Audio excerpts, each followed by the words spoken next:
என்ன செய்யற? இன்னைக்கு ஈவினிங் ஸ்நாக்ஸாக சீஸ் பால் செய்ய போகிறேன். வாங்க பார்க்கலாம். ஃபஸ்ட்டு வந்து நான் உருளைக்கிழங்க வேக வச்சு அதில் வெங்காயம், பச்சை மிளகா, கொத்தமல்லி எல்லாம் போட்டு உப்பெல்லாம் போட்டு நல்லா பிணைஞ்சிக்கிட்டேன். ரெண்டாவது கார்ன்ஃப்ளவர் மாவும் கலக்கி வச்சுட்டேன், ஒரு ஸ்பூன் எடுத்து கலக்கிட்டேன்.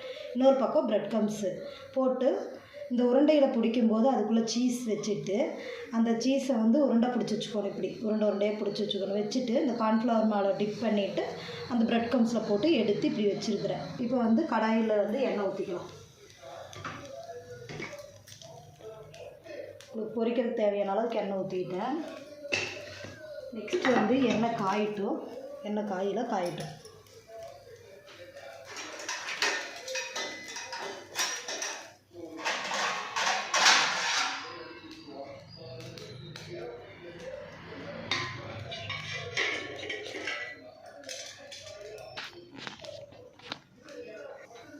இப்போ எண்ணெய் காஞ்சிருச்சு.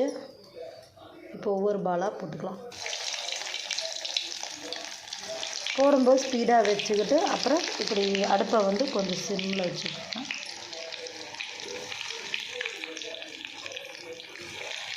பொரிஞ்சதுக்கப்புறம் பார்க்கலாம். இப்போ சீஸ் பால் வெந்துருச்சு.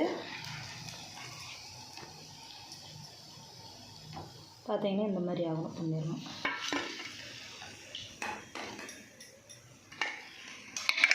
நல்லா கிறிஸ்பியாக சூப்பராக இருக்கும்.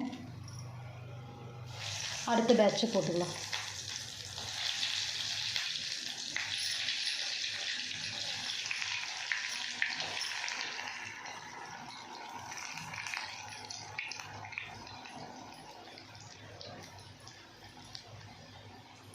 இப்போ அது வேகட்டும். இது எப்படி இருக்குன்னு காமிக்கிறேன் பாருங்கள். இங்கே பாருங்கள்.